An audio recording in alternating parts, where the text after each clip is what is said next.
나타난 비행물체 같은 걸 타고 지구에 도착할까? 우리가 우주 한 구석에서 보내온 희미한 신호를 포착하게 될까? 아니면 우리가 너무 늦게 움직여서 고대 외계 문명의 잔해만 발견하게 될까? 오늘 이 시간엔 외계와의 만남에 대해 알아보자.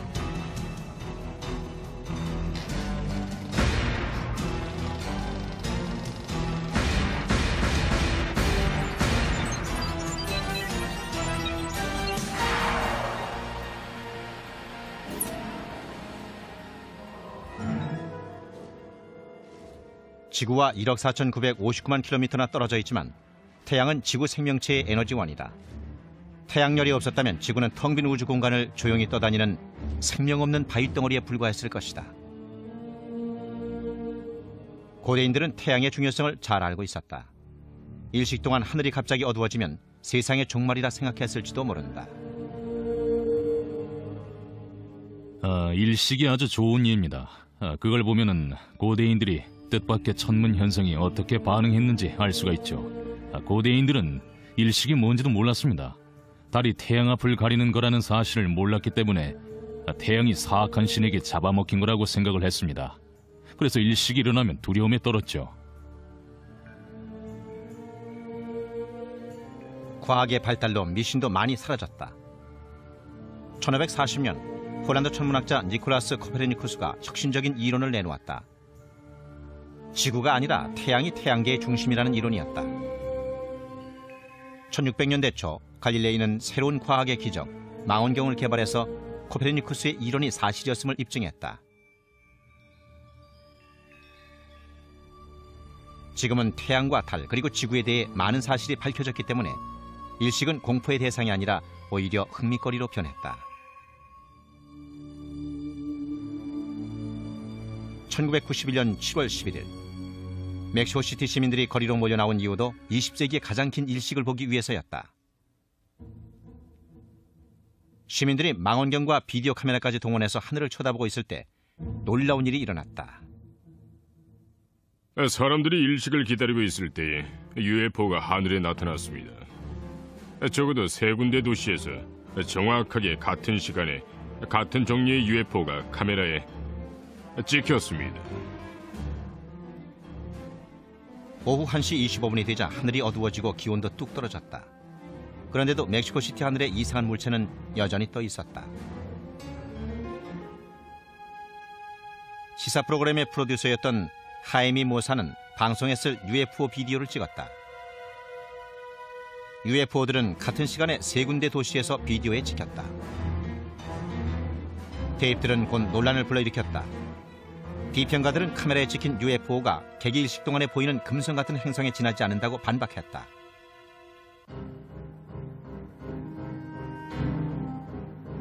(1991년 7월) 말 모사는 방송에 나와 더 많은 UFO 비디오가 필요하다고 말했다. 그의 시청자들은 로스 비엘란테스 델 시에로, 즉 하늘 관측자들이란 모임을 결성했다. 멕시코 전역에 수십 개의 관측자 그룹이 생겼습니다. 덕분에 우린 멕시코 하늘을 아주 효율적으로 관측할 수 있었죠. 멕시코에서만 적어도 8,000에서 10,000개 정도의 비디오 테이프가 모였습니다. 사상 최고였죠. 물론 전부 다 UFO는 아니었습니다. 기상 관측용 기구도 있었죠. 비행기도 있었고요. 하지만 대다수가 아마 10에서 15% 정도가 진짜로 신비한 비행 물체였습니다. 설명하기 힘든 물체였습니다. 이 비디오에 찍힌 물체는 상공을 맴돌고 뒤로도 움직인다. 새나 항공기 혹은 기상 관측용 기구가 일반적으로 보여주는 움직임과는 다르다.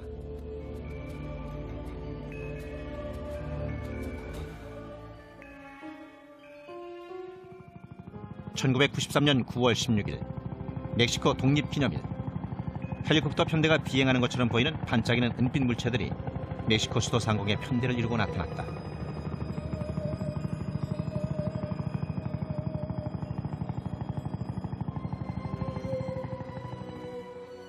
몇 건의 UFO 목격담이 멕시코시티에서 80km 떨어져 있는 활화산 포포카테푸틀 근처에서 보고됐다. 멕시코 정부는 폭발 상황을 지켜보기 위해서 화산에 카메라를 장착해놓고 있었다. 1999년 6월 카메라가 UFO의 사진을 찍었다. 멕시코 비디오 중에는 상공을 맴도는 여러 대의 비행 물체를 찍은 것도 있다. 편대 대형이 1952년 7월에 미국에서 촬영된 것과 비슷해 보인다. 그러나 과학적 비교는 아직 이루어지지 않았다. 증거물로 보이는 것들이 굉장히 많이 있지만 아직 분석 과정을 거치지 못했습니다.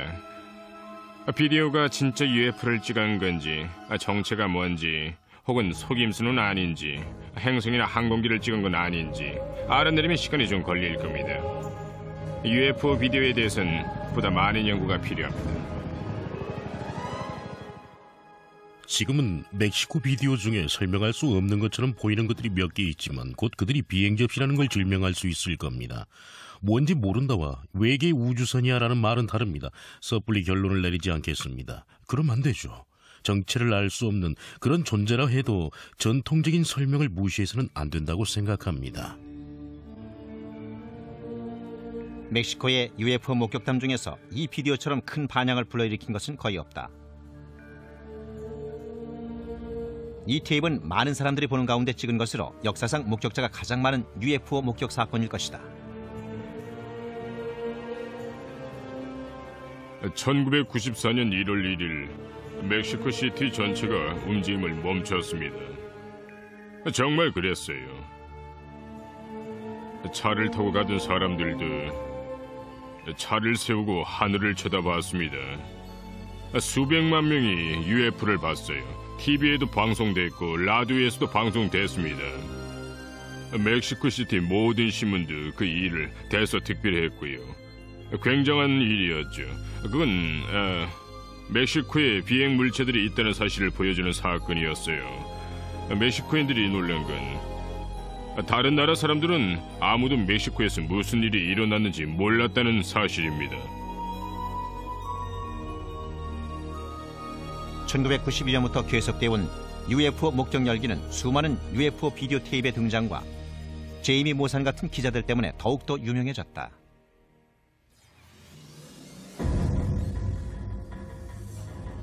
(1991년에) 그 문제를 생각했었습니다. 제가 정말 그 일을 원하는지, UFO 같은 시끄러운 문제에 개입하고 싶은지 말입니다. 하지만 진실은 진실입니다. 진실은 추구하면 찾을 수 있습니다. 위험 따윈 문제가 아니에요. 저널리스트로서 사상 최고의 특종을 터뜨리고 싶었습니다. UFO가 바로 그 특종이죠. 위험하긴 해도 특종을 잡으려면 용감해져야 합니다. 그 많은 가치가 있거든요. 가치 말이에요. 하지만 멕시코의 UFO가 오래전부터 존재해온 지질학적 힘의 산물이라고 주장하는 목소리도 있었다.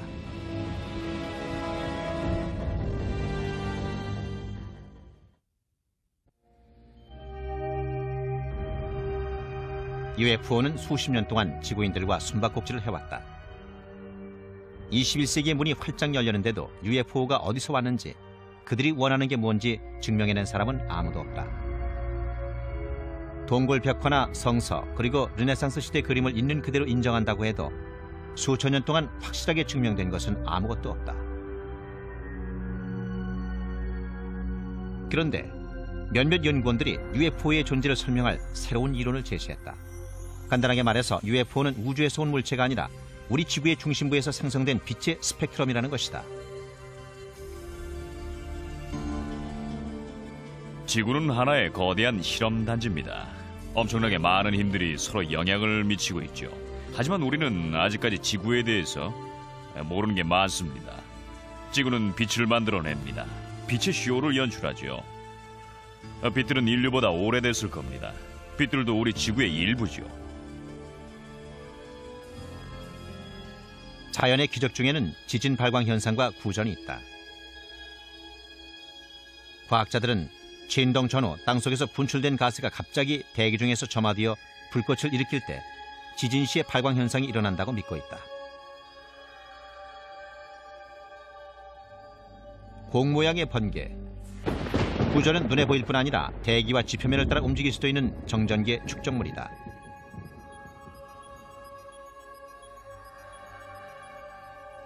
그러나 UFO를 연구해온 사람들은 그 같은 자연 현상으로는 소수의 UFO 목격 사건만 설명할 수 있을 뿐이라고 말한다. 오래전부터 보고되어 온 수십만 건의 UFO 목격 사건의 종류를 살펴보면 그 중에는 물론 합당한 조건과 합당한 장소, 합당한 시간에 들어맞아 설명이 가능한 사건들도 있기는 합니다. 하지만 목격 사건의 대부분은 그런 조건에 맞지 않아요. 논쟁이 계속되고 있는 가운데 다른 종류의 자연현상이 UFO로 오인되고 있다는 말이 나왔다. 지구의 반사광이라 불리는 현상이다. 지구의 반사광은 특성면에서 좀 다릅니다.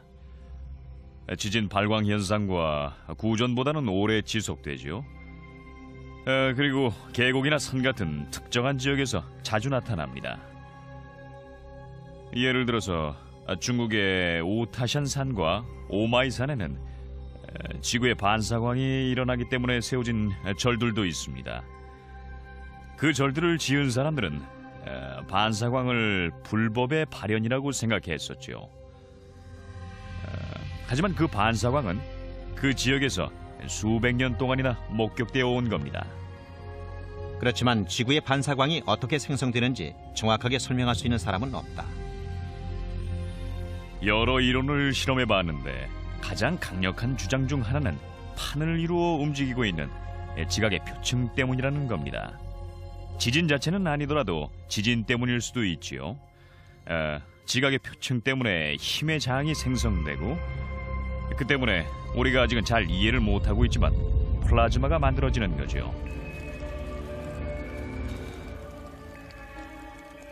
자연현상 지지자들은 전리기체인 플라즈마가 그동안 널리 알려진 UFO 목격담 대부분을 설명할 수 있다고 생각한다.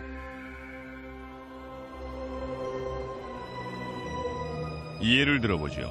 캐스케이드 산맥을 날았던 케네스 아놀드의 경우를 생각해보면 그는 발광체 9개를 봤습니다. 당시 캐스케이드 산맥은 구조 지질학적으로 불안정한 곳이었습니다. 당시 기록을 보면 최대 규모의 지진이 일어났다고 적혀 있어요.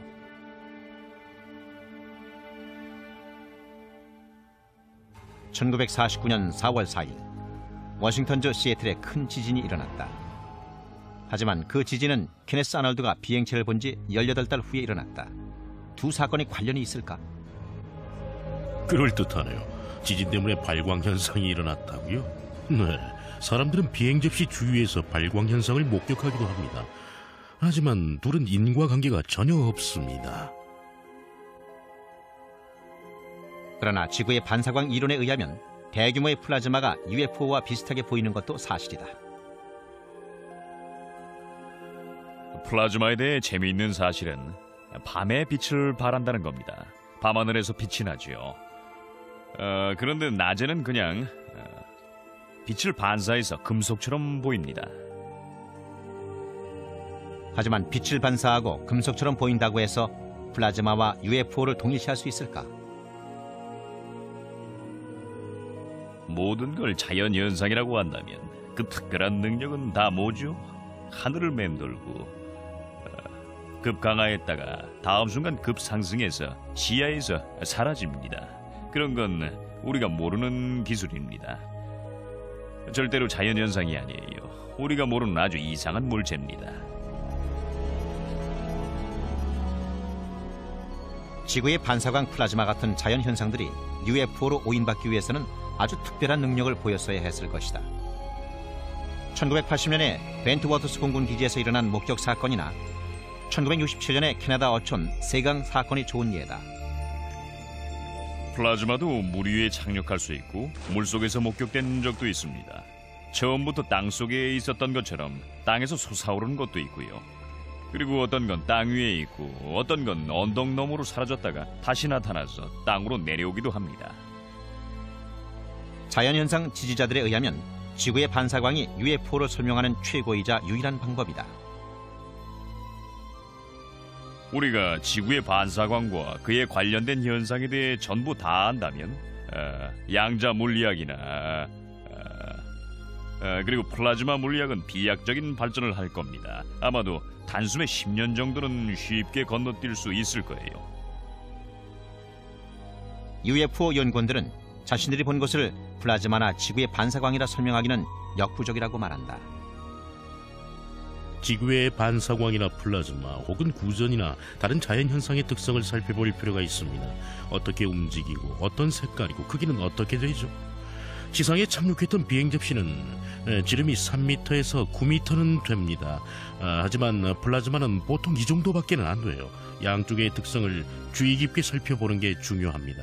서로를 관련시켜 설명하려면 모든 게 일치해야 되니까요.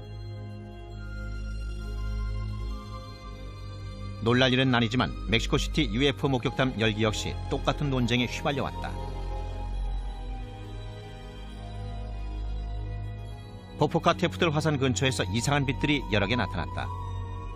그리고 이상한 빛들이 목격되기 시작한 그 순간에 오랜 세월 잠들어 있던 화산이 갑자기 활동을 시작했다.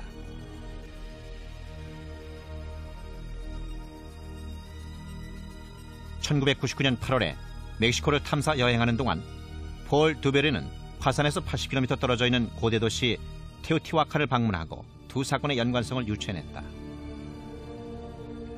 이곳은 구조 지질학적인 면에서 보면 아주 활동적이고 불안정합니다. 우리가 알아낸 바로는 지구의 반사광은 구조 지질학적인 활동이 왕성한 곳에서 자주 나타납니다. 그러니까 이곳이 지구 반사광 발생의 최적지라고 할 수 있죠. 그 점도 멕시코 UFO 열기와 밀접한 관계가 있는 요소들 중 하나라고 생각합니다. UFO가 진짜 존재하는지 우주 어딘가에 생명체가 존재하는지에 대한 의문은 지구상에서는 영원히 풀 수 없을지도 모른다. 그러나 방법이 아주 없는 건 아니다. 로켓을 쏘아 올려 우리 대신 보게 하면 되는 것이다.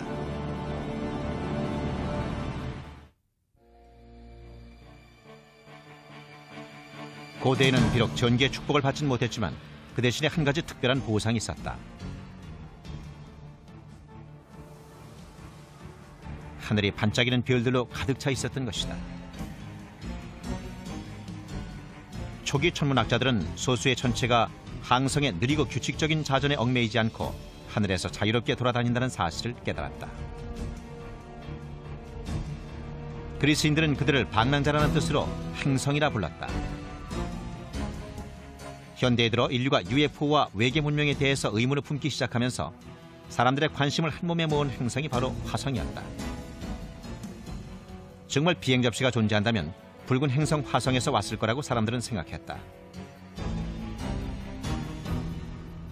그런 생각의 바탕이 된 것이 1877년에 천문학자 지오반니 시아파렐리의 관측이었다. 그는 화성의 극지방 만년설과 연결된 카날리가 있다고 주장했다.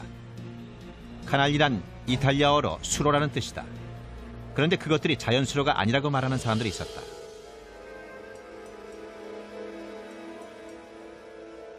로월이라는 미국 천문학자는 그 수로들이 외계 문명에 의해서 인공적으로 만들어진 수로라고 생각했습니다. 그리고 그는 화성을 광범위하게 연구해서 그런 구조물을 만든 화성의 문명에 대해 책도 여러 권 썼죠. 그래서 많은 사람들이 화성인들과 교신하는 법에 대해 생각하게 됐습니다. 화성인이 실제로 존재한다는 사람들의 믿음은 1938년 10월 라디오 앞에 모여 앉은 3,200만 지구인을 엄청난 공포로 몰아넣었다. We interrupt our program of dance music to bring you a special bulletin from the Intercontinental Radio News. At least 40 people, including 6 state troopers, lie dead. 수백만 명이 H.G. 웰스의 라디오 드라마를 진짜라고 믿었다. 화성인의 공격을 다룬 드라마 세계의 전쟁은 전 세계를 공포로 몰아넣었다. 드라마 연출자 오슨 웰즈는 자기 작품이 어떤 결과를 낳을지 예상하지 못했다. I'm of course surprised that the H.G. Wells classic, which is the original for many fantasies about invasions by mythical monsters from the planet Mars, had such an immediate and profound effect upon radio listeners. 사람들이 화성 이야기에 매료돼 있는 동안 로버트 고다드라는 미국 과학자는 화성으로 가는 방법을 연구하고 있었다.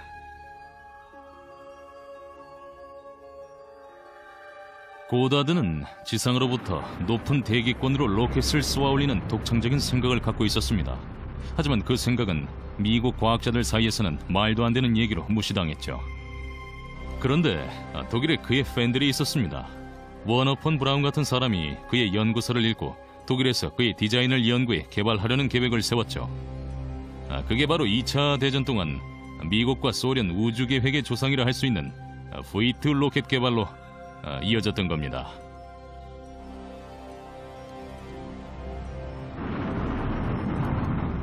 (1975년) 미국의 바이킹 우주선이 발사되면서 화성 탐사라는 인류의 오랜 꿈이 드디어 실현됐다.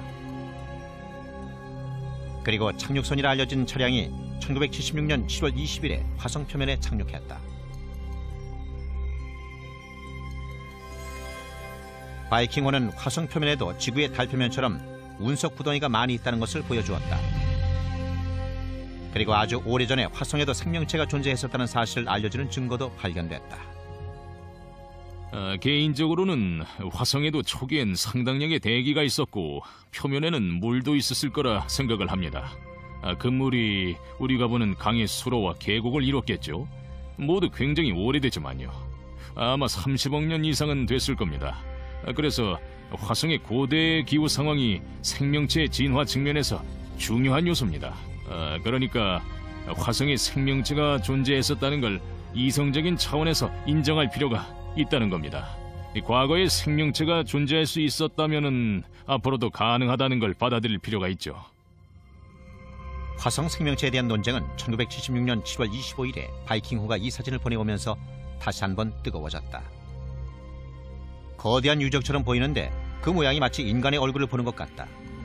이 영상은 화성 위의 얼굴로 알려졌다. 미 항공우주국은 그 얼굴에 대한 공식적인 입장을 밝히지 않았다. 때문에 지금도 바이킹 프로젝트에 관여했던 사람들은 화성 문명의 발굴을 은폐했다는 비난을 받고 있다. 어느 정도의 가능성만 있었다면은 분명히 세상에 공개했을 겁니다.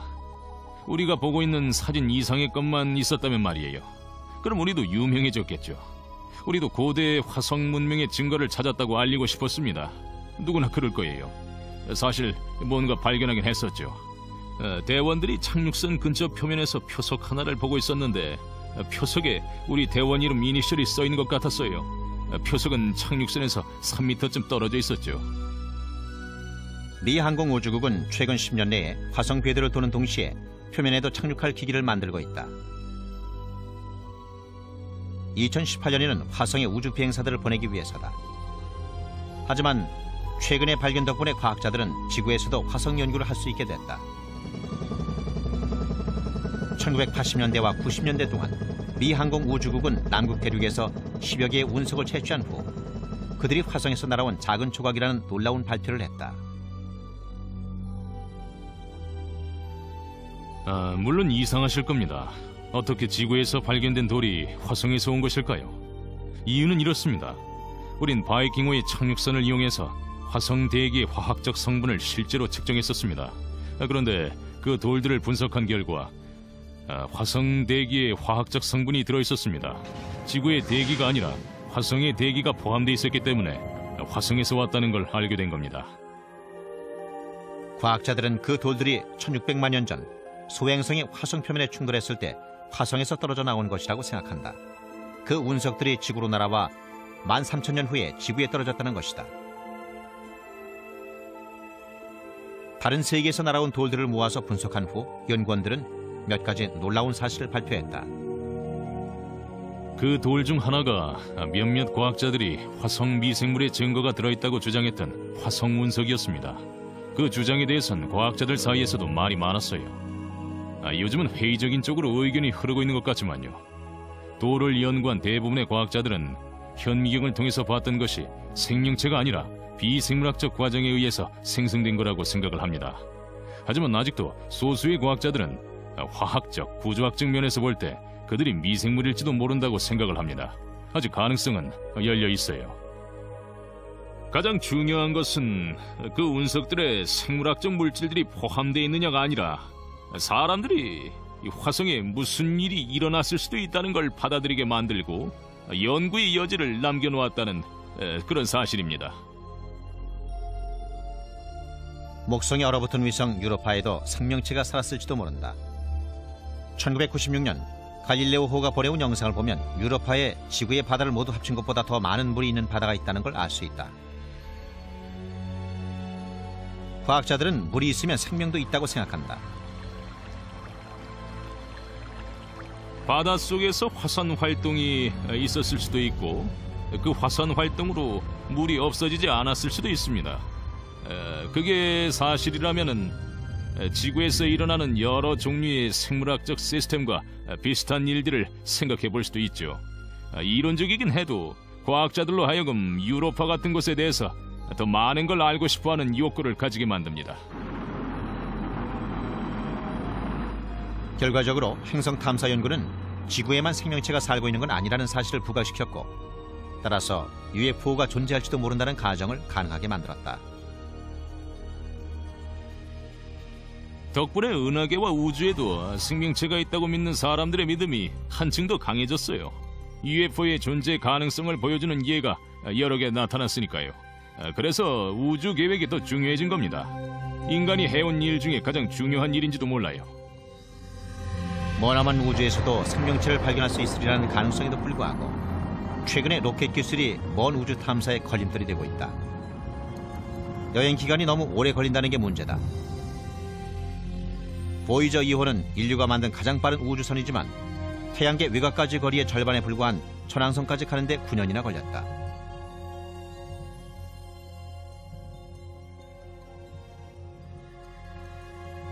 생명체를 발견할 수 있는 항성까지 가려면 보이저호라도 10만 년이란 긴 세월이 걸릴 것이다.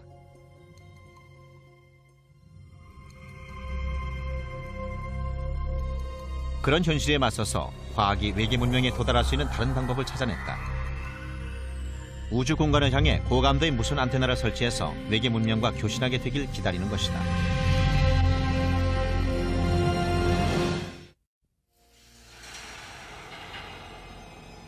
우주 비행사들의 용감한 도전과 과학자들의 노력에도 불구하고 우주 여행에 성공하기까지는 한계가 있는 것 같다. UFO의 고향이라 불릴 만한 곳을 찾으려 한다면 아마도 지금까지 로켓을 타고 갈 수는 없을 것이다.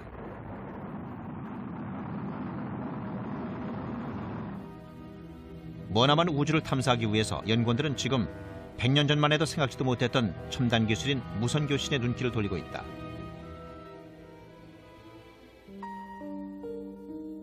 구글리엘모 마르코니라는 이탈리아 과학자가 어떤 영감이 떠올라 전기 부품을 조립했다. 그런 다음 공기 중으로 1.6km 정도 신호를 보냈다.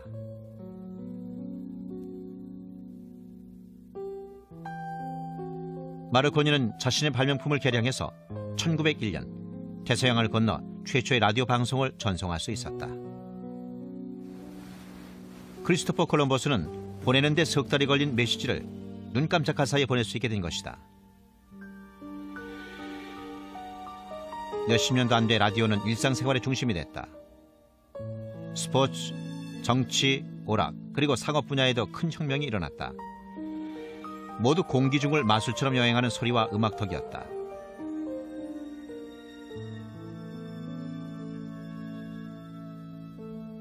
그리고 머지않아서 모험적인 기술자들은 행성 간의 교신 쪽으로 눈길을 돌렸다. 사람들은 화성인 얘기에 귀를 기울이게 되면서 화성인이 우리한테 신호를 보낼지도 모른다고 생각하게 됐습니다. 마르코니 같은 사람들은 화성으로부터 신호를 받았다고 발표했었죠. 우리는 그게 잘못된 건지도 모른다는 걸 압니다. 그 사람들에겐 지금 우리가 알고 있는 외계 신호에 대한 지식이 전혀 없었으니까요. 이건 휘파람 부는 사람이라고 불리는 신호인데 번개가 만드는 작품입니다. 번개가 지구 대기 때문에 형태가 바뀌어서 휘파람처럼 들리는 이상한 신호를 만들어내는 겁니다. 이렇게요. 인공신호처럼 들리지만 아닙니다. 지금도 은하계 우주 간의 교신을 엿드는 작업은 계속되고 있지만 훨씬 더 강력한 수신기가 필요하다. 이것은 전파 망원경으로 태양계 밖에서 오는 희미한 신호를 찾아서 우주 공간을 향하고 있다. 어떤 물리학자들은 전파 망원경으로 다른 행성의 지능적인 생명체와 교신할 수 있을지도 모른다고 생각한다. 매사추세츠주 캠브리지에 있는 하버드 대학에는 우주의 생명체를 찾는 데 필요한 지구 최고의 건파기가 실험실에서 업데이트되고 있다. 건파기가 외계에 생명체가 있는가 하는 인류의 가장 오래된 의문을 풀어줄 것이다. 프로젝트의 팀장은 폴 호로위츠 박사다. 우린 외계에 사는 지적인 생명체가 보내는 최초의 신호를 기다리고 있습니다. 어떤 종류의 신호가 올지 추측해보죠. 빛으로 올까요? 무선 빔으로 소식이 올까요? 전파일 가능성이 높습니다. 전파 중에서도 가장 가능성이 높은 건 극초단파고요. 무슨 신호를 보내올까요? 지금은 상상뿐입니다. 어떤 사람들은 나 여기 있어요란 말만 담겨진 송신기만 켜져 있을지도 모른다고 믿습니다. 라디오는 지난 100여 년 동안 우리 가까이에 있었다. 그러나 지난 10년 동안 컴퓨터가 세티, 즉 외계 생명체 찾기를 위해 필요한 능력을 갖추게 됐다. 최근 연구 덕에 2억 5천만 채널을 가진 전파 수신기를 만들었습니다. 채널이 2억 5천만 개란 뜻은 스캐너 같은 게 아닙니다. 다시 말해 책상 위에 인근 채널에 맞춰진 라디오가 2억 5천만 개란 뜻이죠. 아마도 지구 최고의 전파 분광계일 겁니다. 특수한 칩과 회로판이 결합되어 전파 망원경의 두뇌 역할을 하고 있다.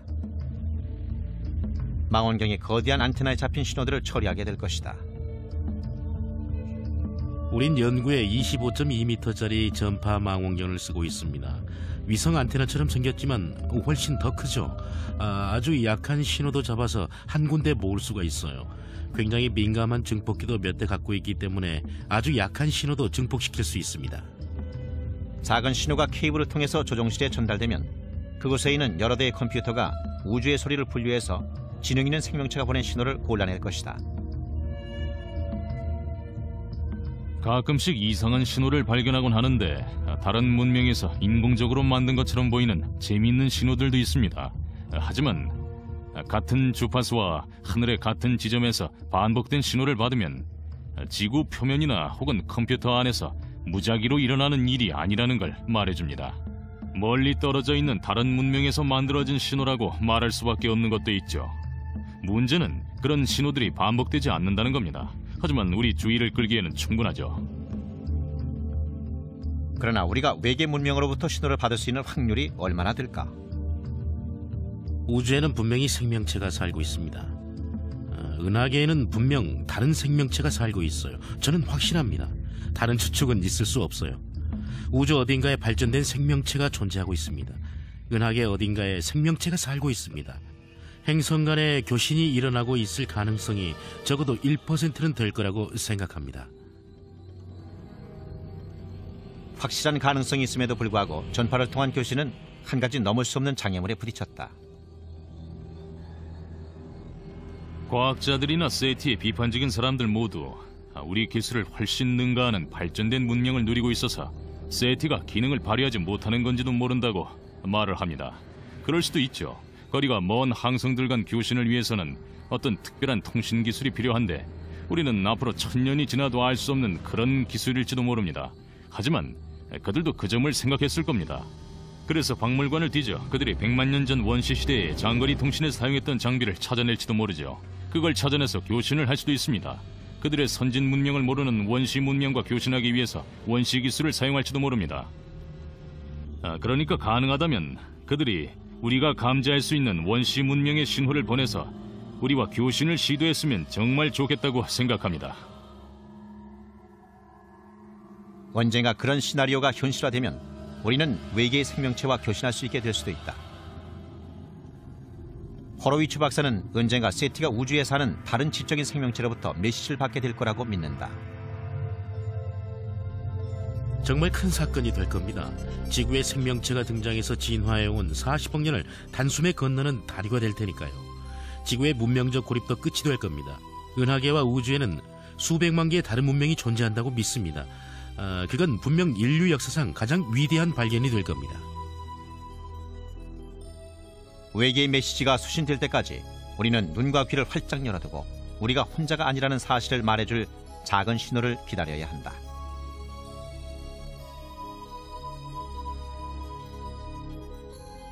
그러나 1980년대에 활동했던 UFO 연구원들 중에는 외계 방문객들이 연락을 취했다는 증거가 우리 지구상에 많이 남아있다고 믿는 사람들도 있었다.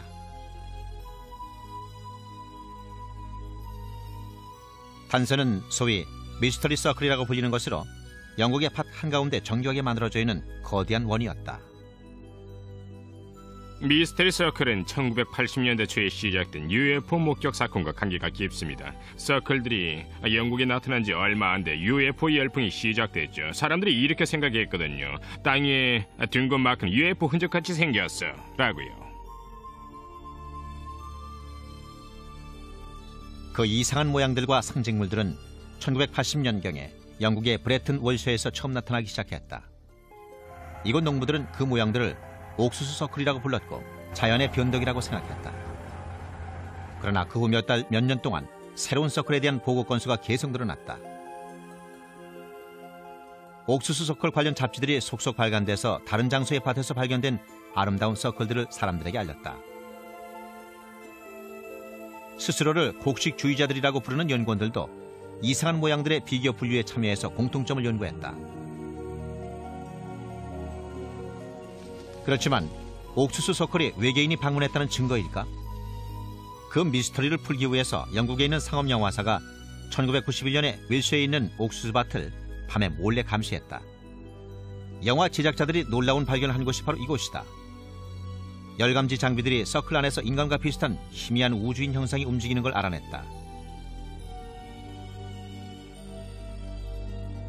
그 형상들은 진짜 인간이었다. 그들은 더그 바우어와 데이브 촐이라는 영국인들이었다. 더그와 데이브는 수많은 미스터리의 원인이 되었던 복잡한 모양 수십 개를 자신들이 그렸다고 주장했다. 두 사람이 말하는 서클에는 두 사람 이름의 이니셜인 D자가 둘 서명돼 있었다. 우리가 1978년에 만든 서클들은 칼로 빵을 자르는 것처럼 옥수수를 잘라서 만든 겁니다. 우리가 그랬어요. 그때부터 그걸 만들기 시작했습니다. 그러나 여러 개의 미스터리 서클이 영국 전역에서 계속 나타나고 있을 뿐 아니라 캐나다와 미국에서도 발견되고 있다. 더그와 데이브는 서클을 만들지 않았습니다. 사실이라면 지구 전역을 정신없이 돌아다녀야 했겠죠. 그렇다고 UFO와의 연결고리를 발견했다고 말하는 건 아닙니다. 비행 접시가 미스터리 서클을 만드는 걸 봤다고 하는 사람들도 없고요. 대학 차원에서 연구돼야 할 재미있는 예외가 하나 더 있는데 연구되고 있지 않습니다. 미스터리 서클이 아니더라도 대부분의 UFO 연구원들은 설명이 불가능한 사진들과 목격자들의 증언이 UFO가 진짜로 존재하며 규칙적으로 지구를 방문하고 있다는 걸 증명한다고 믿고 있다.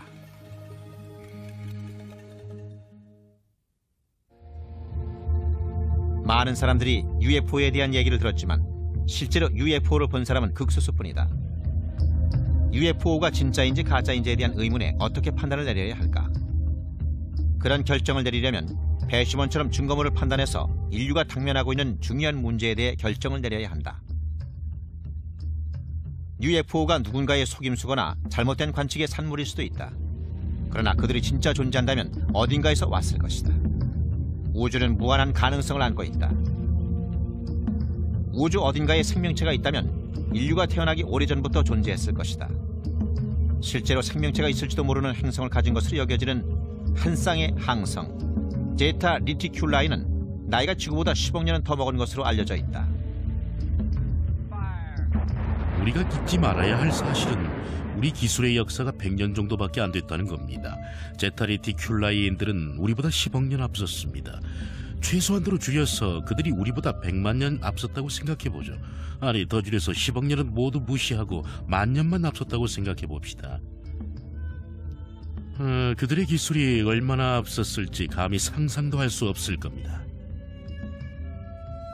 앞선 문명이 실제로 우주 공간을 마음대로 돌아다닐 수 있는 우주선을 만들었다면 왜 그들이 지구처럼 원시적이고 낙후된 행성을 방문하고 싶어 할까? 그들 자신의 생존과 안전을 염려해서 그런 거라고 생각할 수 있습니다. 2차 세계대전 말에 외계 방문객들 눈에 3가지 사인이 보였는데 종족 분쟁에 목숨을 거는 지구라는 원시 행성이 그들 신경에 거슬렸는지도 모릅니다. 로켓과 레이더 그리고 핵무기가 지구인들이 머지않아서 인근 지역과 문제를 일으킬 소지를 안고 있는 3가지 사인이었다. 우주에 다른 문명이 존재한다면 아마도 그들은 우리 지구에서 위협이 될 만한 발전이 일어나는지 감시할 필요를 느꼈을 것이다. 서방 세계 공군 기지나 극비 핵시설에서 UFO가 굉장히 많이 목격됐습니다. 그들은 무작위적으로 나타나는 게 아니라 적어도 초기에는 실험적인 연구가 행해지고 있는 것 같은데 집중적으로 나타난 것처럼 보입니다. 통계학적으로 천문학자들은 우주 어딘가에 생명체가 존재하고 있다는 걸 알고 있습니다. 지능이 있는 생명체라는 점은 이론의 여지가 있지만 인간 같은 생명체가 있을 가능성은 충분합니다. 그들이 지구에 왔는지 여부는 까다로운 문제입니다. 물리적인 증거가 하나도 없으니까요. 우리 손에 비행 접시 조각을 갖고 있지도 않고 피랍자들은 외계인 우주선에서 수건 한 장도 가지고 온 게 없습니다. 누군가가 지구에 왔었다는 걸 증명할 증거가 하나도 없다는 얘기입니다. UFO 목격 사건의 부족한 물리적인 증거를 믿음직한 목격자들이 보충해주고 있다. 1948년부터 1969년까지 공군 UFO 조사 보고서에는 12,000건의 목격담이 수록되어 있다. 대부분이 설명이 가능하다. 그러나 700건의 목격자들 증거는 공군이 설명하려고 열심히 노력했지만 여전히 미스터리로 남았다. 공군은 결과를 틀리게 전하려고 온갖 종류의 속임수를 나섰습니다. 겨우 700건만 설명할 수가 없다고 강조했죠. 겨우라고요? 제가 암 치료제를 찾고 있고 12,000개의 화학약품을 실험했는데 700개만 효능이 있었다면 치료제가 없다고 할 수 있을까요? 말도 안 되는 얘기죠. 그러나 절대적으로 신빙성 있는 목격자들의 증언도 충분하지 않다. 적어도 UFO에 관한 한 그런 것 같다. UFO 문제에 대해 논할 때면 온통 말뿐입니다. 난 뭔가를 봤다. 하늘의 빛을 봤다. 부서진 비행 접시를 봤다. 말이 전부입니다. 증거가 없어요. 전혀요. 하지만 비디오와 사진들이 UFO 목격자들의 증언을 강력하게 뒷받침하고 있다. 전문가들이 수많은 사진을 검사해봤지만 속임수라는 증거를 발견할 수 없었다. 그러나 UFO가 진짜 존재한다는 타당한 의심을 증명할 수 있다면 우리는 새로운 문제에 직면하게 될 뿐이다. UFO 목격담은 우리 지성에 대한 큰 도전입니다. 아니, 우리 겸손에 대한 도전이라고 할 수 있죠. 인류는 자신을 주인으로 생각하고 싶어합니다. UFO 문제를 심각하게 받아들이면 인류는 더 이상 주인이 아니게 되죠. 그 때문에 인류는 문화에 상관없이 심적으로는 UFO를 부인하고 싶을 겁니다. 감정적으로 처리할 방법을 모르니까요. 외계인을 지적인 존재로도 생각하지 않습니다. UFO는 언젠가 F-117기보다 훨씬 더 진보되고 이상하게 보이는 극비 전투기로 밝혀질지도 모른다. 아니면 새떼나 기상관측용 기구 같은 것으로 증명되어 마녀나 큰 바다뱀을 믿은 선조들처럼 훗날 웃음거리가 될 수도 있다. 물론 UFO가 겉으로 보이는 것처럼 우리가 모르는 세계에서 온 외계 우주선일 가능성도 있다. 그때까지 UFO에 대한 진실은 보는 사람의 판단에 맡길 수밖에 없을 것 같다.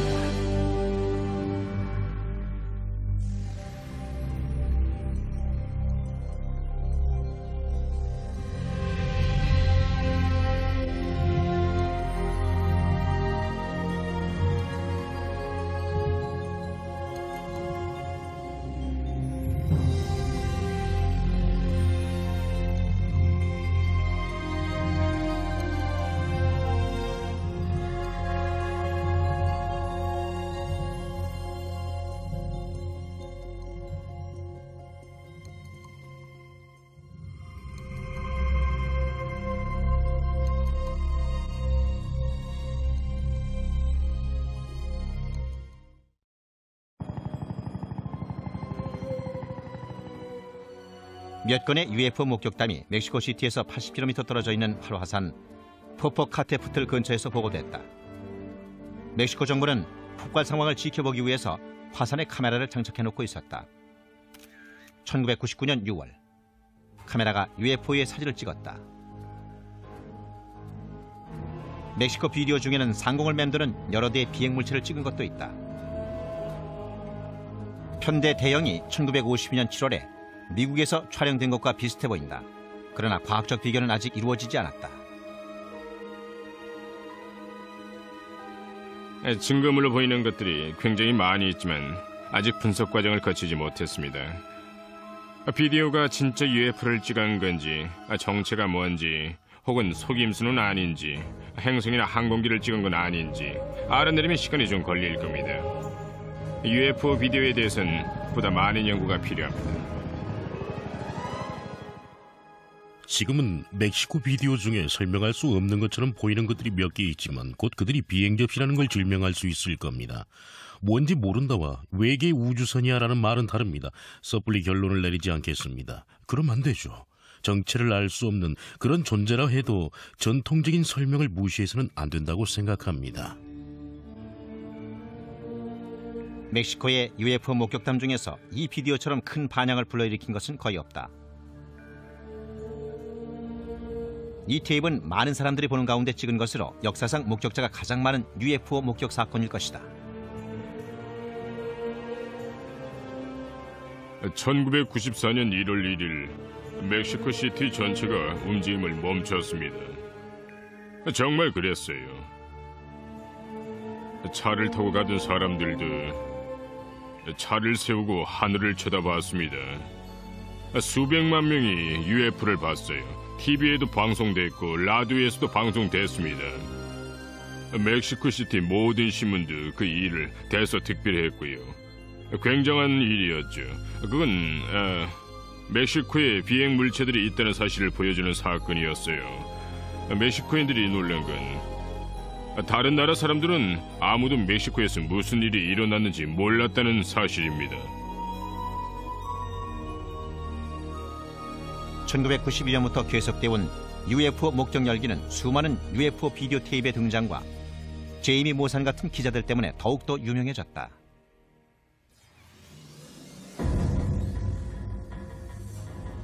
(1991년에) 그 문제를 생각했었습니다. 제가 정말 그 일을 원하는지, UFO 같은 시끄러운 문제에 개입하고 싶은지 말입니다. 하지만 진실은 진실입니다. 진실은 추구하면 찾을 수 있습니다. 위험 따윈 문제가 아니에요.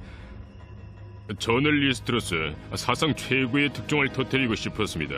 UFO가 바로 그 특종이죠. 위험하긴 해도 특종을 잡으려면 용감해져야 합니다. 그 많은 가치가 있거든요. 가치 말이에요. 하지만 멕시코의 UFO가 오래전부터 존재해온 지질학적 힘의 산물이라고 주장하는 목소리도 있었다.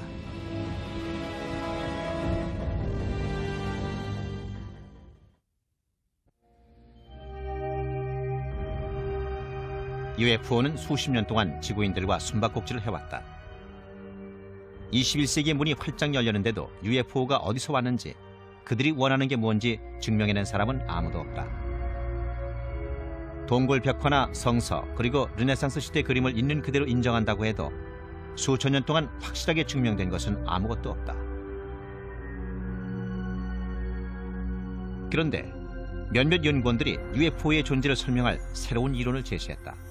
간단하게 말해서 UFO는 우주에서 온 물체가 아니라 우리 지구의 중심부에서 생성된 빛의 스펙트럼이라는 것이다. 지구는 하나의 거대한 실험 단지입니다. 엄청나게 많은 힘들이 서로 영향을 미치고 있죠. 하지만 우리는 아직까지 지구에 대해서 모르는 게 많습니다. 지구는 빛을 만들어냅니다. 빛의 쇼를 연출하죠. 빛들은 인류보다 오래됐을 겁니다. 빛들도 우리 지구의 일부죠. 자연의 기적 중에는 지진 발광 현상과 구전이 있다. 과학자들은 진동 전후 땅속에서 분출된 가스가 갑자기 대기 중에서 점화되어 불꽃을 일으킬 때 지진 시의 발광 현상이 일어난다고 믿고 있다. 공 모양의 번개. 구전은 눈에 보일 뿐 아니라 대기와 지표면을 따라 움직일 수도 있는 정전기의 축적물이다. 지구의 반사광이나 플라즈마 혹은 구전이나 다른 자연현상의 특성을 살펴볼 필요가 있습니다.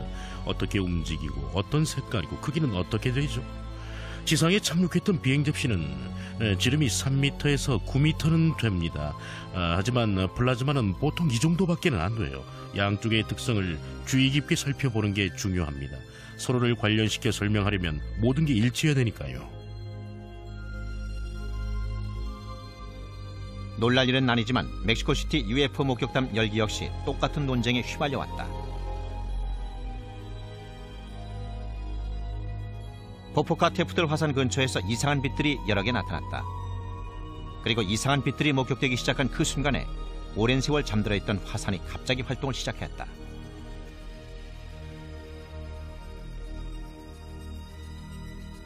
(1999년 8월에) 멕시코를 탐사 여행하는 동안 폴 두베르는 화산에서 80km 떨어져 있는 고대 도시 테오티와칸을 방문하고 두 사건의 연관성을 유추해냈다. 이곳은 구조 지질학적인 면에서 보면 아주 활동적이고 불안정합니다. 우리가 알아낸 바로는 지구의 반사광은 구조 지질학적인 활동이 왕성한 곳에서 자주 나타납니다. 그러니까 이곳이 지구 반사광 발생의 최적지라고 할 수 있죠. 그 점도 멕시코 UFO 열기와 밀접한 관계가 있는 요소들 중 하나라고 생각합니다. UFO가 진짜 존재하는지, 우주 어딘가에 생명체가 존재하는지에 대한 의문은 지구상에서는 영원히 풀 수 없을지도 모른다. 그러나 방법이 아주 없는 건 아니다. 로켓을 쏘아 올려 우리 대신 보게 하면 되는 것이다.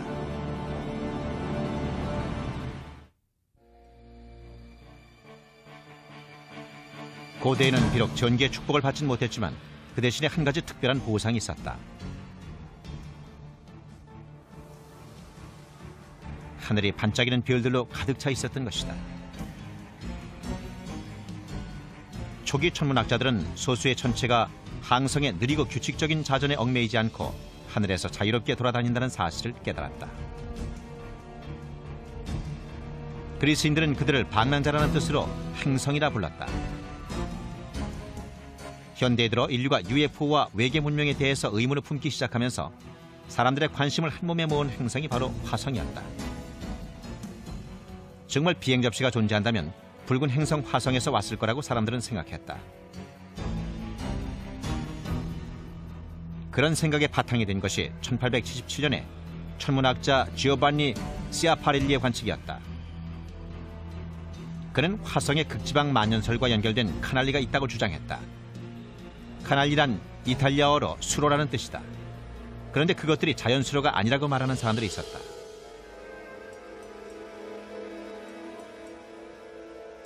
로월이라는 미국 천문학자는 그 수로들이 외계 문명에 의해서 인공적으로 만들어진 수로라고 생각했습니다. 그리고 그는 화성을 광범위하게 연구해서 그런 구조물을 만든 화성의 문명에 대해 책도 여러 권 썼죠. 그래서 많은 사람들이 화성인들과 교신하는 법에 대해 생각하게 됐습니다.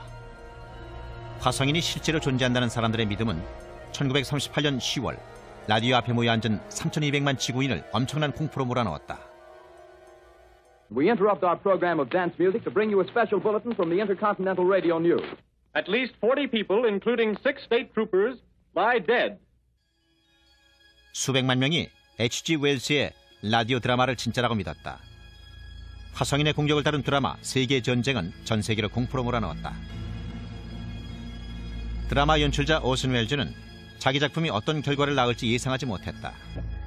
I'm of course surprised that the H.G. Wells classic, which is the original for many fantasies about invasions by mythical monsters from the planet Mars, had such an immediate and profound effect upon radio listeners. 사람들이 화성 이야기에 매료돼 있는 동안 로버트 고다드라는 미국 과학자는 화성으로 가는 방법을 연구하고 있었다.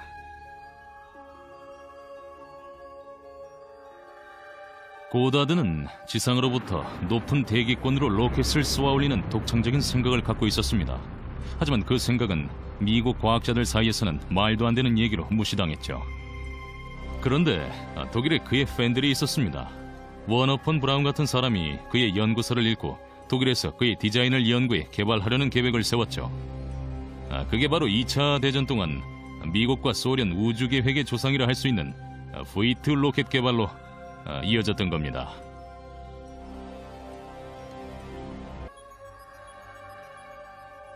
그러나 UFO를 연구해온 사람들은 그 같은 자연현상으로는 소수의 UFO 목격 사건만 설명할 수 있을 뿐이라고 말한다. 오래전부터 보고되어 온 수십만 건의 UFO 목격 사건의 종류를 살펴보면 그 중에는 물론 합당한 조건과 합당한 장소, 합당한 시간에 들어맞아 설명이 가능한 사건들도 있기는 합니다. 하지만 목격 사건의 대부분은 그런 조건에 맞지 않아요. 논쟁이 계속되고 있는 가운데 다른 종류의 자연 현상이 UFO로 오인되고 있다는 말이 나왔다. 지구의 반사광이라 불리는 현상이다. 지구의 반사광은 특성면에서 좀 다릅니다. 지진 발광 현상과 구전보다는 오래 지속되죠. 그리고 계곡이나 산 같은 특정한 지역에서 자주 나타납니다. 예를 들어서 중국의 우타샨산과 오마이산에는 지구의 반사광이 일어나기 때문에 세워진 절들도 있습니다. 그 절들을 지은 사람들은 반사광을 불법의 발현이라고 생각했었죠. 하지만 그 반사광은 그 지역에서 수백 년 동안이나 목격되어 온 겁니다. 그렇지만 지구의 반사광이 어떻게 생성되는지 정확하게 설명할 수 있는 사람은 없다. 여러 이론을 실험해 봤는데 가장 강력한 주장 중 하나는 판을 이루어 움직이고 있는 지각의 표층 때문이라는 겁니다. 지진 자체는 아니더라도 지진 때문일 수도 있지요. 지각의 표층 때문에 힘의 장이 생성되고 그 때문에 우리가 아직은 잘 이해를 못하고 있지만 플라즈마가 만들어지는 거죠. 자연현상 지지자들은 전리기체인 플라즈마가 그동안 널리 알려진 UFO 목격담 대부분을 설명할 수 있다고 생각한다.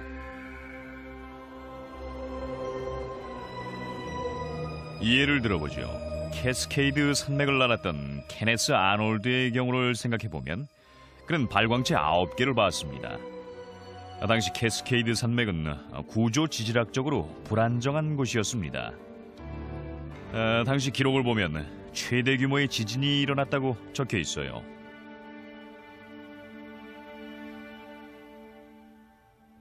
(1949년 4월 4일) 워싱턴주 시애틀에 큰 지진이 일어났다. 하지만 그 지진은 케네스 아놀드가 비행체를 본 지 18달 후에 일어났다. 두 사건이 관련이 있을까?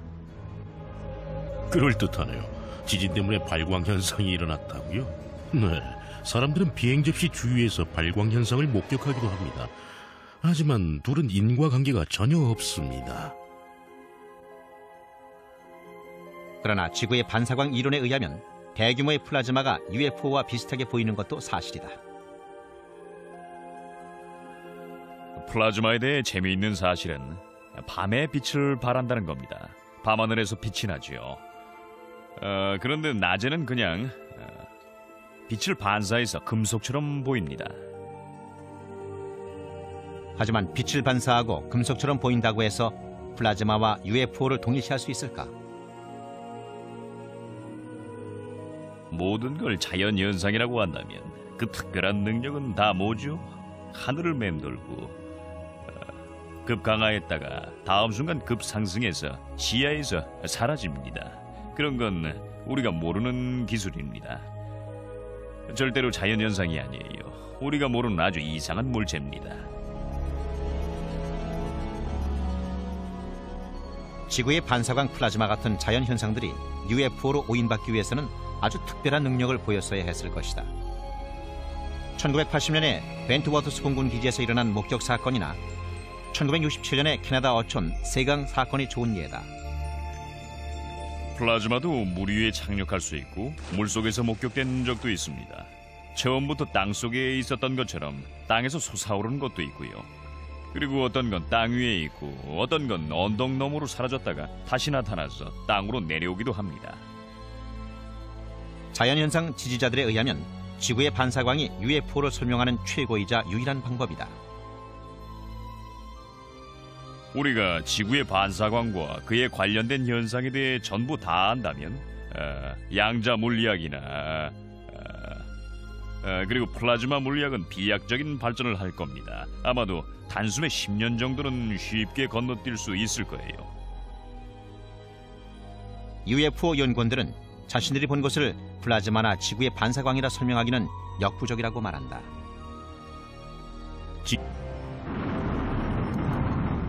1975년 미국의 바이킹 우주선이 발사되면서 화성 탐사라는 인류의 오랜 꿈이 드디어 실현됐다. 그리고 착륙선이라 알려진 차량이 1976년 7월 20일에 화성 표면에 착륙했다. 바이킹호는 화성 표면에도 지구의 달 표면처럼 운석 구덩이가 많이 있다는 것을 보여주었다. 그리고 아주 오래전에 화성에도 생명체가 존재했었다는 사실을 알려주는 증거도 발견됐다. 개인적으로는 화성에도 초기엔 상당량의 대기가 있었고 표면에는 물도 있었을 거라 생각을 합니다. 그 물이 우리가 보는 강의 수로와 계곡을 이뤘겠죠. 모두 굉장히 오래됐지만요. 아마 30억 년 이상은 됐을 겁니다. 그래서 화성의 고대 기후 상황이 생명체의 진화 측면에서 중요한 요소입니다. 그러니까 화성에 생명체가 존재했었다는 걸 이성적인 차원에서 인정할 필요가 있다는 겁니다. 과거에 생명체가 존재할 수 있었다면은 앞으로도 가능하다는 걸 받아들일 필요가 있죠. 화성 생명체에 대한 논쟁은 1976년 7월 25일에 바이킹호가 이 사진을 보내오면서 다시 한번 뜨거워졌다. 거대한 유적처럼 보이는데 그 모양이 마치 인간의 얼굴을 보는 것 같다. 이 영상은 화성 위의 얼굴로 알려졌다. 미 항공우주국은 그 얼굴에 대한 공식적인 입장을 밝히지 않았다. 때문에 지금도 바이킹 프로젝트에 관여했던 사람들은 화성 문명의 발굴을 은폐했다는 비난을 받고 있다. 어느 정도의 가능성만 있었다면은 분명히 세상에 공개했을 겁니다. 우리가 보고 있는 사진 이상의 것만 있었다면 말이에요. 그럼 우리도 유명해졌겠죠. 우리도 고대 화성 문명의 증거를 찾았다고 알리고 싶었습니다. 누구나 그럴 거예요. 사실 뭔가 발견하긴 했었죠. 대원들이 착륙선 근처 표면에서 표석 하나를 보고 있었는데 표석에 우리 대원 이름 이니셜이 써있는 것 같았어요. 표석은 착륙선에서 3m쯤 떨어져 있었죠. 미 항공우주국은 최근 10년 내에 화성 궤도를 도는 동시에 표면에도 착륙할 기기를 만들고 있다. 2018년에는 화성에 우주 비행사들을 보내기 위해서다. 하지만 최근의 발견 덕분에 과학자들은 지구에서도 화성 연구를 할 수 있게 됐다. 1980년대와 90년대 동안 미 항공우주국은 남극 대륙에서 10여 개의 운석을 채취한 후 그들이 화성에서 날아온 작은 조각이라는 놀라운 발표를 했다. 물론 이상하실 겁니다. 어떻게 지구에서 발견된 돌이 화성에서 온 것일까요? 이유는 이렇습니다. 우린 바이킹호의 착륙선을 이용해서 화성 대기의 화학적 성분을 실제로 측정했었습니다. 그런데 그 돌들을 분석한 결과 화성 대기에 화학적 성분이 들어있었습니다. 지구의 대기가 아니라 화성의 대기가 포함되어 있었기 때문에 화성에서 왔다는 걸 알게 된 겁니다. 과학자들은 그 돌들이 1600만 년 전 소행성이 화성 표면에 충돌했을 때 화성에서 떨어져 나온 것이라고 생각한다. 그 운석들이 지구로 날아와 13,000년 후에 지구에 떨어졌다는 것이다. 다른 세계에서 날아온 돌들을 모아서 분석한 후 연구원들은 몇 가지 놀라운 사실을 발표했다. 그 돌 중 하나가 몇몇 과학자들이 화성 미생물의 증거가 들어있다고 주장했던 화성 운석이었습니다. 그 주장에 대해선 과학자들 사이에서도 말이 많았어요. 요즘은 회의적인 쪽으로 의견이 흐르고 있는 것 같지만요. 돌을 연구한 대부분의 과학자들은 현미경을 통해서 봤던 것이 생명체가 아니라 비생물학적 과정에 의해서 생성된 거라고 생각을 합니다. 하지만 아직도 소수의 과학자들은 화학적, 구조학적 면에서 볼 때 그들이 미생물일지도 모른다고 생각을 합니다. 아직 가능성은 열려 있어요. 가장 중요한 것은 그 운석들에 생물학적 물질들이 포함되어 있느냐가 아니라 사람들이 화성에 무슨 일이 일어났을 수도 있다는 걸 받아들이게 만들고 연구의 여지를 남겨놓았다는 그런 사실입니다. 목성에 얼어붙은 위성 유로파에도 생명체가 살았을지도 모른다. 1996년 갈릴레오호가 보내온 영상을 보면 유로파에 지구의 바다를 모두 합친 것보다 더 많은 물이 있는 바다가 있다는 걸 알 수 있다. 과학자들은 물이 있으면 생명도 있다고 생각한다. 바닷속에서 화산 활동이 있었을 수도 있고 그 화산 활동으로 물이 없어지지 않았을 수도 있습니다. 그게 사실이라면은 지구에서 일어나는 여러 종류의 생물학적 시스템과 비슷한 일들을 생각해 볼 수도 있죠. 이론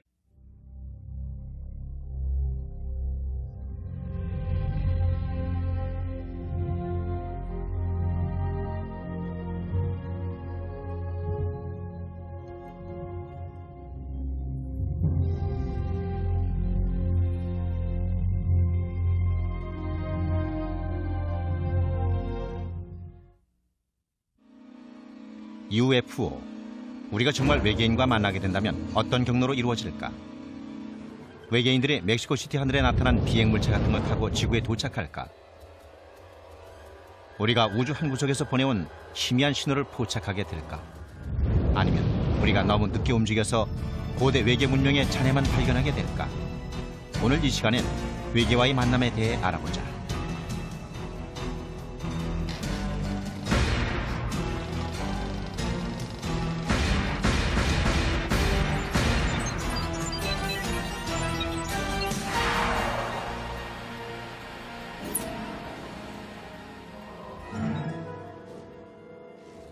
지구와 1억 4,959만 킬로미터나 떨어져 있지만 태양은 지구 생명체의 에너지원이다. 태양열이 없었다면 지구는 텅 빈 우주 공간을 조용히 떠다니는 생명 없는 바위덩어리에 불과했을 것이다. 고대인들은 태양의 중요성을 잘 알고 있었다. 일식 동안 하늘이 갑자기 어두워지면 세상의 종말이라 생각했을지도 모른다. 일식이 아주 좋은 예입니다. 그걸 보면은 고대인들이 뜻밖의 천문 현상이 어떻게 반응했는지 알 수가 있죠. 고대인들은 일식이 뭔지도 몰랐습니다. 달이 태양 앞을 가리는 거라는 사실을 몰랐기 때문에 태양이 사악한 신에게 잡아먹힌 거라고 생각을 했습니다. 그래서 일식이 일어나면 두려움에 떨었죠. 과학의 발달로 미신도 많이 사라졌다. 1540년 폴란드 천문학자 니콜라스 코페르니쿠스가 혁신적인 이론을 내놓았다. 지구가 아니라 태양이 태양계의 중심이라는 이론이었다. 1600년대 초 갈릴레이는 새로운 과학의 기적, 망원경을 개발해서 코페르니쿠스의 이론이 사실이었음을 입증했다. 지금은 태양과 달 그리고 지구에 대해 많은 사실이 밝혀졌기 때문에 일식은 공포의 대상이 아니라 오히려 흥미거리로 변했다. 1991년 7월 11일 멕시코시티 시민들이 거리로 몰려나온 이유도 20세기의 가장 긴 일식을 보기 위해서였다. 시민들이 망원경과 비디오 카메라까지 동원해서 하늘을 쳐다보고 있을 때 놀라운 일이 일어났다. 사람들이 일식을 기다리고 있을 때에 UFO가 하늘에 나타났습니다.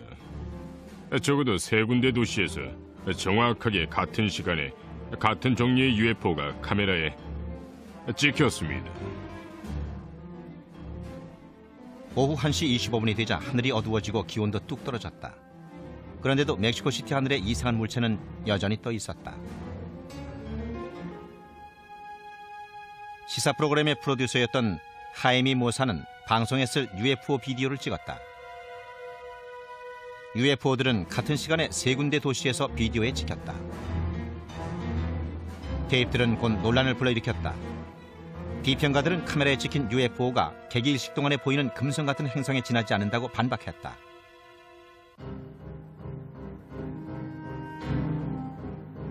(1991년 7월) 말 모사는 방송에 나와 더 많은 UFO 비디오가 필요하다고 말했다. 그의 시청자들은 로스 비엘란테스 델 시에로, 즉 하늘 관측자들이란 모임을 결성했다. 멕시코 전역에 수십 개의 관측자 그룹이 생겼습니다. 덕분에 우린 멕시코 하늘을 아주 효율적으로 관측할 수 있었죠. 멕시코에서만 적어도 8,000에서 10,000개 정도의 비디오 테이프가 모였습니다. 사상 최고였죠. 물론 전부 다 UFO는 아니었습니다.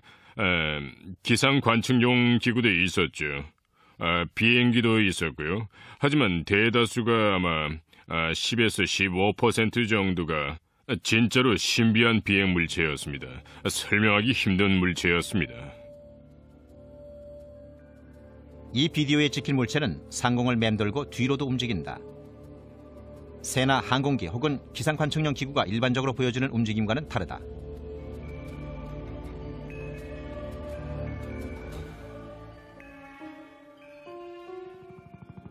1993년 9월 16일 멕시코 독립기념일. 헬리콥터 편대가 비행하는 것처럼 보이는 반짝이는 은빛 물체들이 멕시코 수도 상공에 편대를 이루고 나타났다.